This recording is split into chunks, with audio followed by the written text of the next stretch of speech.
Hey, so Leilani just turned off the lights, and I want you all to close your eyes. So that's what Clark's seeing every day. Every day. I want you to think about that.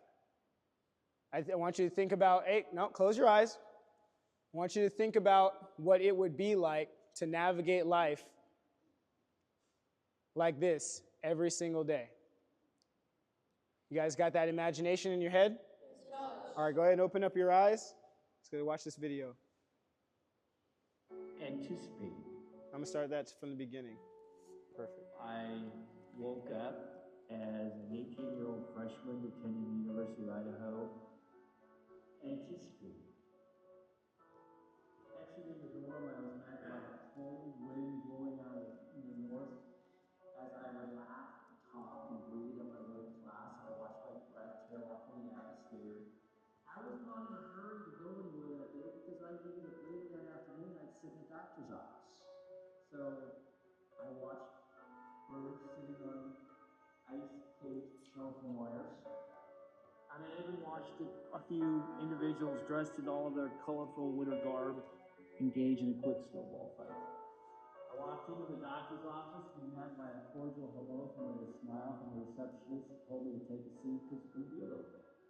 So as I was sitting there in the doctor's office in that big leather chair waiting for him to come in, and before I knew it, he would come in and he engaged me in a couple minutes of small talk, and then he leaned back in his chair and he says, "Clark, I got some news." And I'm thinking, "Yes, doctor, I know you got news. That's why I'm here."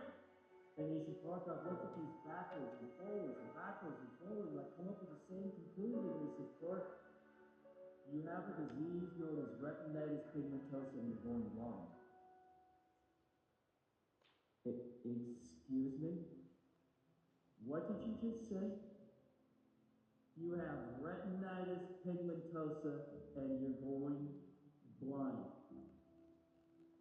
I got mad, frustrated, angry, depressed, and scared. I would think, could I have a life? Would I have a life? Should I have a life? And if I did have a life, what would my life look?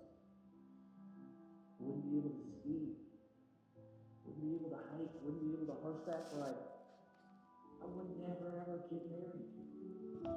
Because you see, all that I knew about blindness and blind people was that they didn't get to have much of life. They got to exist. And I'm thinking that if that's all that's left, that it's time to check out. I had to go back and think about my mom and my dad and the foundation that they had given to me to face adversity. So when it hit me in the face, I realized that even as hard and as difficult as it was going to be, that throwing it away and giving up was not an option. Thousands of cyclists rolled into Rose City, completing the iconic route on its 40th anniversary. And for one Washington man, it was a chance to prove to others that adversity doesn't have to set you back. After 206 miles on the road, Jacob Kimmerer and Clark Roberts rolled into Portland Sunday evening. 2 days of inspiration by everybody that was out there. But adversity is nothing new to Clark. In fact, he's made it his life's work. At the age of 24, Clark Roberts decided there was too much to experience in life to let the lack of eyesight keep him down. The Bellevue man has not only jumped at the chances life brings to him, but dedicates his time to encouraging young people to go beyond their own perceived limitations. Ultimate Vision is a nonprofit corporation where we motivate, educate, inspire others to see things in new ways, giving the gift of compassion, kindness, and confidence because of my sight loss. I have 2 grown children now, 3 amazing granddaughters. I ski, I horseback ride, I jump out of perfectly good airplanes, and I run a nonprofit corporation together with my wife as we deliver the message that life doesn't stop. Life is a gift. Unwrap it, cherish it, and share it wherever you go, whatever you do, and whoever you are with.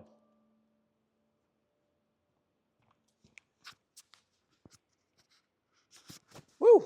That's it. Clap it up. Clap it up. All right, Leilani, go ahead and get the lights. All right. Thank you. All right, Clark, perfect. Oh, yeah, you're doing perfect. All right, and then if you just do a turn here, back towards my voice over here, perfect. Like I'm there? gonna face you right here. And now you're a little bit more perfect. Cool. Now you're talking to the kids. Sort of sit down. Good boy. So, adversity. Any of you have any adversity in your life? Adversity is any hardship, misfortune, mishap, or challenge. Let me say that one more time. It's any hardship, misfortune, mishap, or challenge. That day that the video opens up with and talks about receiving the news was a very challenging day and a very challenging time for me. Later that night, I would sit on the floor of my dorm at the University of Idaho, sitting on my floor with one thought racing through my head. That thought was to check out and to be done with life. Because you see, at that point in time, all that I knew about blindness and blind people was they got to exist, maybe to sit on street corners and sell pencils, sell light bulbs, do very, very menial types of things. And I'm thinking, if that's all that's left, I'm done.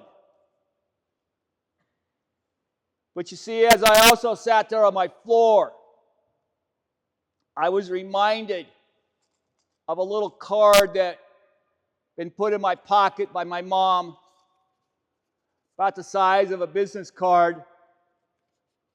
And on that business card were 2 verses of Scripture. The first one said to trust in the Lord with all of your heart, Clark, and to lean not on your own understandings. In all your ways acknowledge Him, and He'll make your path straight. How can you say that? I've just been diagnosed of going blind. On the other one says, I know the plans that I have for you, Clark. Not to harm you, but to prosper you and to give you a hope and a future. How? What is my life going to look like? I'm blind, or going to be blind.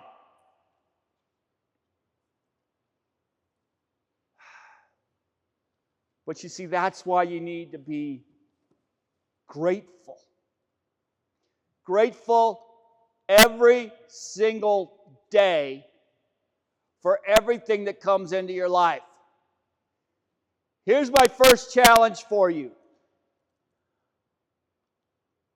Every single day, find 3 things. 3 things that are going on in your life, your world, or around you that you can be thankful and grateful for. Write them down on a 3x5 card, index card, or put them in your notes on your phone. But somewhere, keep track of them and be grateful. Be grateful that you've got coaches that are willing to put in their time to teach you how to wrestle, to teach you how to be good athletes. But being an athlete is not just about being the best on the mat. It's about being the best individual you can be. So be grateful. as you're also grateful, be respectful. Be respectful to your coach. Be respectful to your teachers. Be respectful to your friends in school.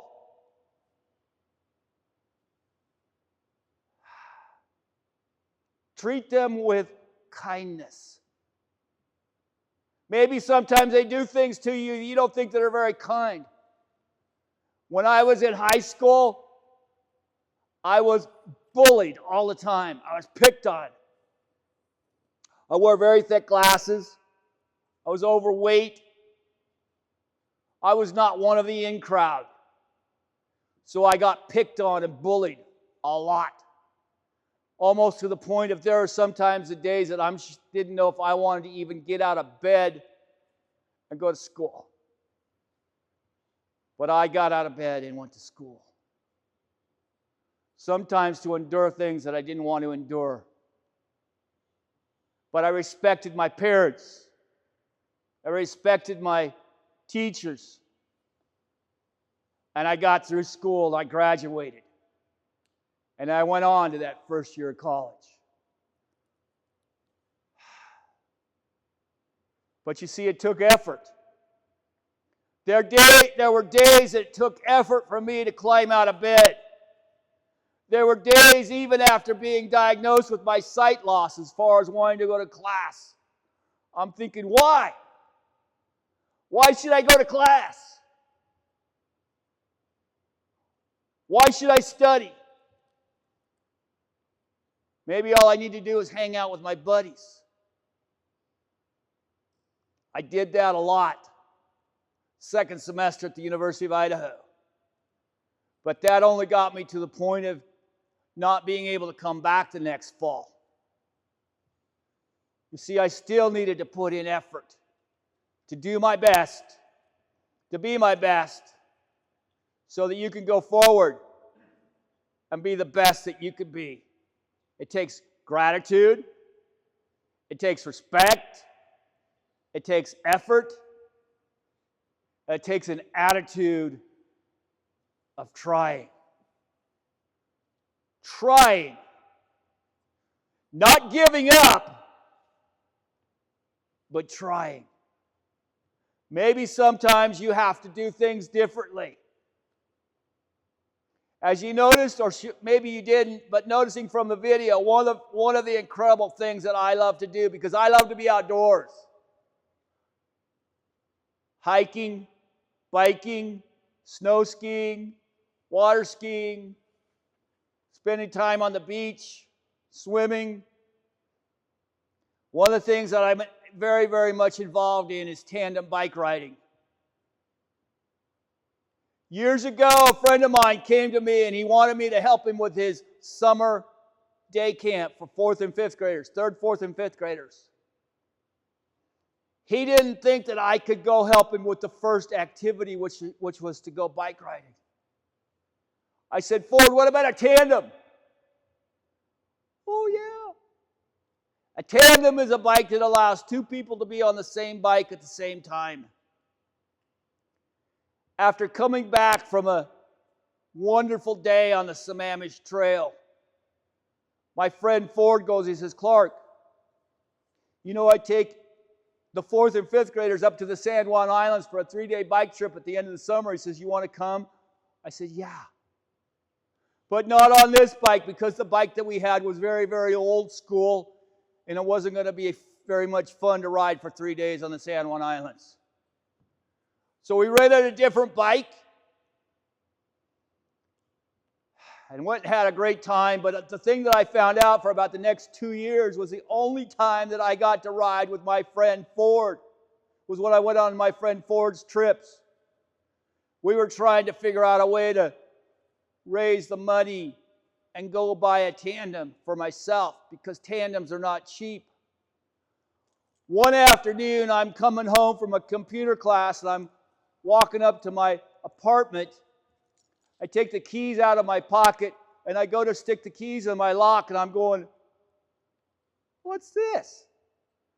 There's a note that's right across the lock of my door in Braille, which says, Clark, God loves you, so do your friends. P.S. Smile and check your fireplace. Now, I don't read Braille real well. So I went inside, I set the note down, and I read it again. Smile and check your fireplace. Okay. So I go to the fireplace. First thing that I touch is a seat. The seat felt like the seat off of my exercycle. And I'm even more confused because the seat off the exercycle sat on the other side of my bed in my bedroom. I'm like thinking, okay, who came in here, moved the bike, my exercycle, in front of the fireplace, puts a note in Braille on my front door? I should investigate a little bit more. So I come down underneath the seat, and I found a wheel. And I'm like going, no. Exercycles don't have wheels, but maybe. I come back up to the seat, I come across a head tube, and I found a second seat. And I'm now getting really excited. I followed the head tube a little further, and there's a second set of handlebars, and there's gears, and there's brakes, and there's a second wheel underneath there. I got on my phone. Mark, not going to believe this, but in front of my fireplace is a brand new mountain bike style tandem. He'd repeat to me, well, what color is it? What kind is it? And I said, if it's that important, get over here. He came, brought his riding gear. We took it out for a test spin. You want me to look that way? Perfect. But they're over there. Kind of. So, you need to be grateful. You need to be respectful. You need to have effort. You need to have the right attitude. Attitude of trusting and trying. Trust. Trust yourself. Trust that you're a good athlete, a good wrestler. Maybe you're not the best, but you trust that you're good. And you can take your opponent down. Leverage and pressure points. Okay? But you have to put in the effort. You have to have the attitude. And then you need to know the truth. Or I like to say, the trust. Trust means to rely upon someone or something totally, completely. And it's something that I do every single day. It starts by, first of all, trusting myself. But at the same time, as far as trusting myself, it's also trusting God. But I trust myself when I get out of bed in the morning and my feet hit the floor. And then I trust myself all day long. All the little built-in systems that are in my house and my office that allow me to interact with things all day long. If I'm going anywhere, I'm going to trust my dog to get me from point A to point B and to get me there safely. If I'm going to go with a friend or an Uber to get to an appointment, I'm going to trust that driver to get me there safely. And not to go to some place that they think that we're going, but to the exact place that we want to go. I'm going to walk into my favorite coffee shop.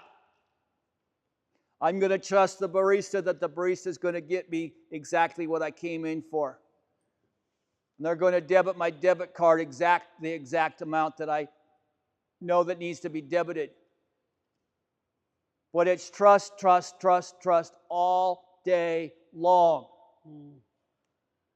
We go out for a bike ride, and I'm going to trust the individual who sits in the captain's seat to make it possible for me to get from where we're going safely and to have as much fun, to feel the wind in my face and the sweat coming out of my helmet, and to listen to the hum of the tires all day long. But you need to be grateful,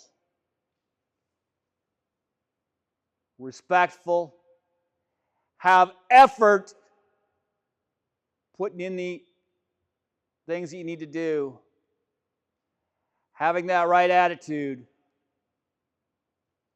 and being truthful. Truthful means taking responsibility for the things that you've done and your choices. Because you see, my life 52 years ago started by me making a choice. Making a choice to continue living and not knowing where we were going to go and what we were going to do, but choosing to live instead of throwing it away. Life is a gift. Unwrap it, cherish it, and share it.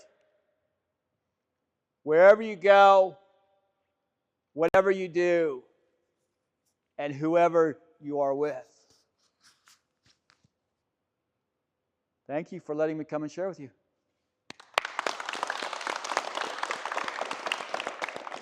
How you face this way, a little bit more to your side. And I'm going to take some questions. Absolutely. All right. Anybody got questions? Questions, comments? I don't see any hands. All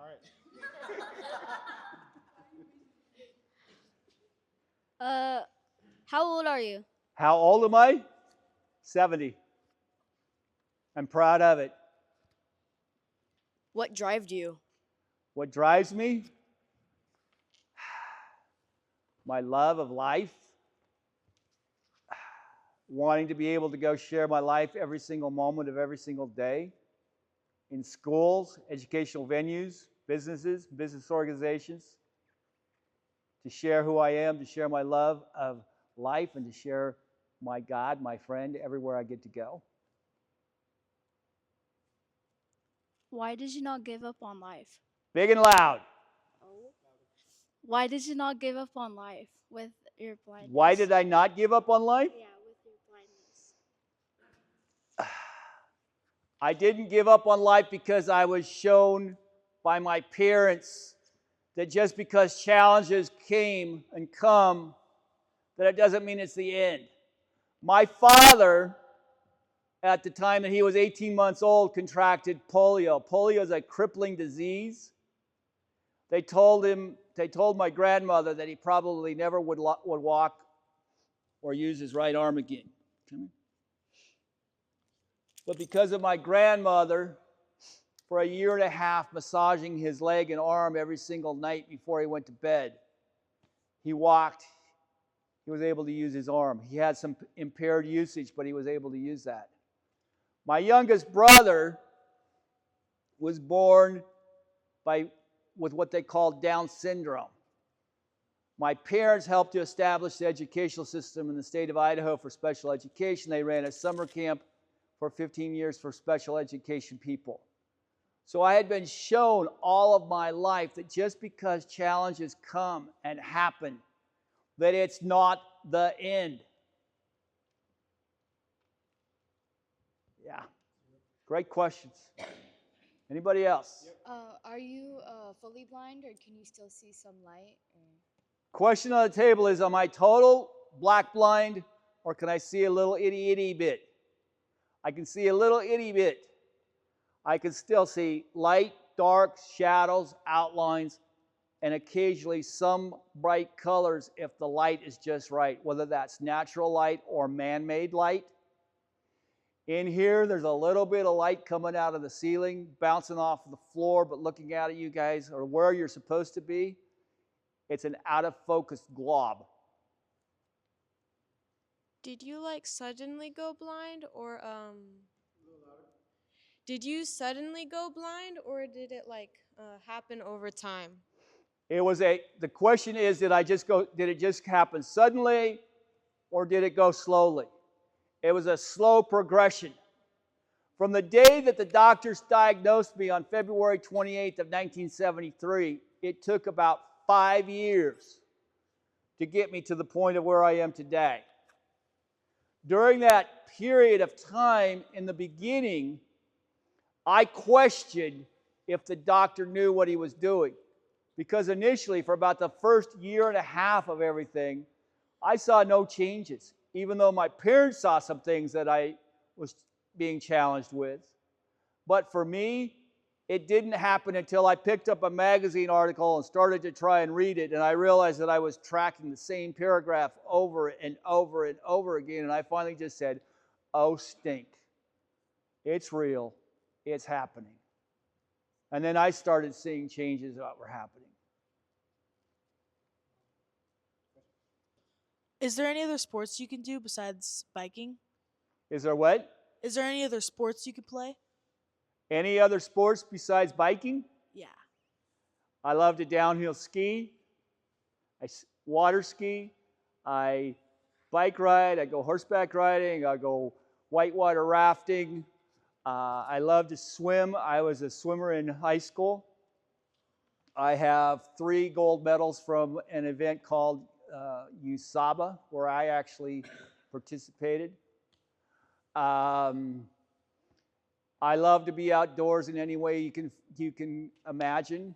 And the other last little thing that I didn't mention that's fun to do, that I've done twice now, is jumping out of perfectly good airplanes. Skydiving. Have you been using like guide dogs Pardon me? have you been using guide dogs the whole time you've been blind? I started using guide dogs in the spring of 1986, so I've been using dogs now for the last 40 years. Makes my life a whole lot easier. Oh, Bruno. And Bruno is dog number 7.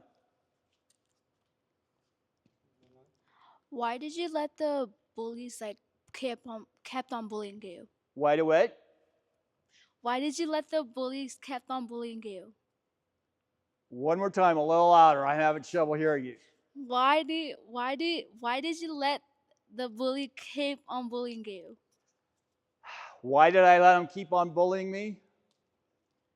Because I didn't feel like that there was any way that I could stop it. Usually it was being not just 1 or 2, it was usually about 3 or 4. So it was just kind of life. Didn't see any way to get it stopped, so I just kind of had to endure it.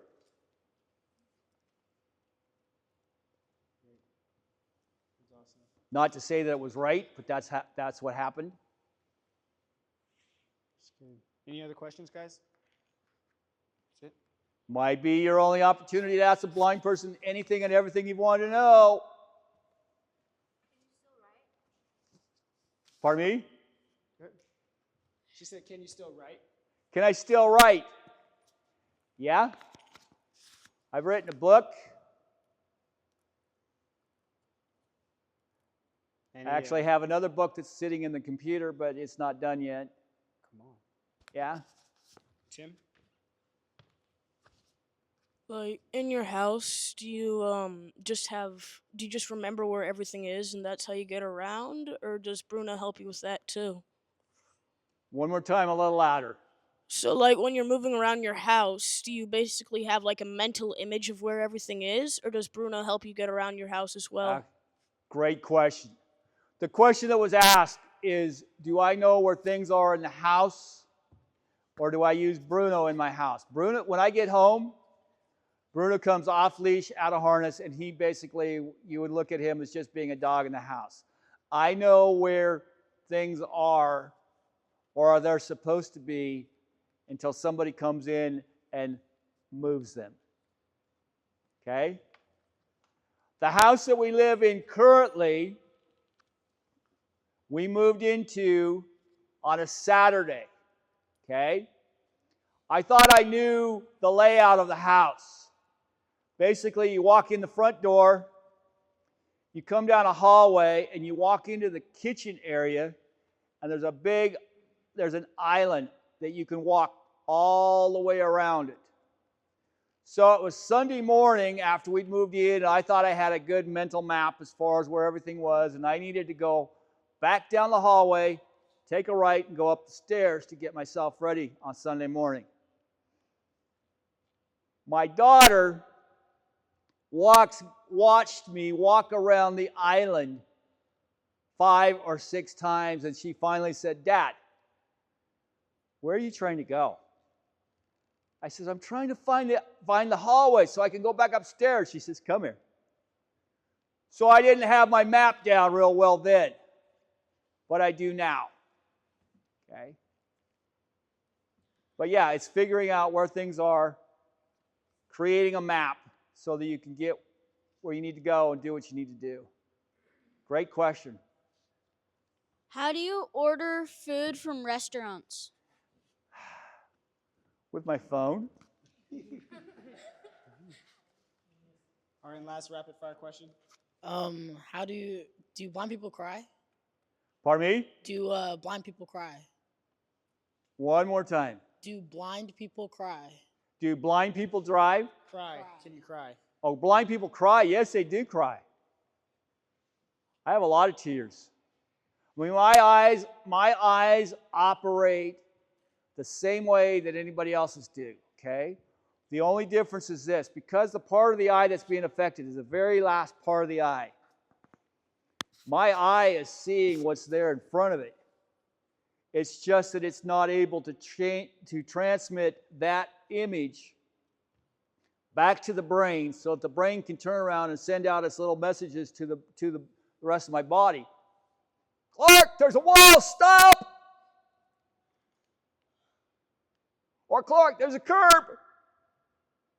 I mean, all those little messages are being sent by your eye to your brain so your brain can then turn around and send you the messages so that you need to be concerned about it. There's a short in my system. That's why Bruno becomes very important and very effective in keeping me safe out in society. Absolutely. All right, that is all the time for questions. You guys have been amazing, so give yourselves 3 hands. And then if you wouldn't mind just giving a round of applause for Clark Roberts, guys. Awesome. Thank you, sir. All right, we appreciate you. So real quick, we've got to get them out of here, but I want to get a picture with you. So let's see here. Real quick, stand up. You want to take that with your phone or Charlie? Perfect. Yeah. All right. So I'm going to get you turned back around this way. Perfect. All right. Got you guys here. You guys can kind of bring it in a little bit more. Awesome. Bring it in a little bit more. Bruno. All right, here we go. Perfect. Ready, set, go. Woohoo! Awesome. Okay. Thank you. Appreciate you, Clark. All right. Appreciate you, sir. Make sure you Appreciate get you. your stuff out of the room. A lot of you have your laptops. Okay, last one. Here we go. All right, get your stuff. Go home. Tell your parents about what you guys learned today. Take care. Thank you so much, brother. That's all. I appreciate you, man. This was awesome. That was awesome. Oh. Yes, you may. Pardon me? Maxwell would like to tell him too. Awesome. Excuse me, Clark. I think you already met me before, but may I please pet your dog? Yes, you may. Hi. Or a kiss. It's a he. His name is Bruno. I'm gonna go wash my hands. Pardon me? He has trouble controlling his liquor, so let me lick you. Oh yeah. Outspoken kids and just crazy good manners. Yeah. You may. Thank you for asking. Well raised. And then It's some honestly it's a blessing because these are some of the moments of the best behavior. But it's Thank you for coming. so polite. Thank you for allowing me to share. Can I pet your dog? What is your name? Traffic. Yes, you may. Yes, you may. Thank you, Clark. Public You're school. welcome. She got opportunity to go to private school in high school. meeting you. Great questions, Leon. Hey, Clark. Hey, It's nice meeting you. nice meeting you too. Have a great day. Over here. Nice meeting you. Nice meeting you. Bye. Bye. So the public school kids were good, but not like this. Yeah. When she went to private school, they're all kids that have grown up in the church. Yeah, yeah. And So the they big, kind and the big deal for my daughter was Thank you for letting me pet your dog. You're very welcome. all those kids in private school, most of them had come up like generations in private school. of. And they had absolutely no clue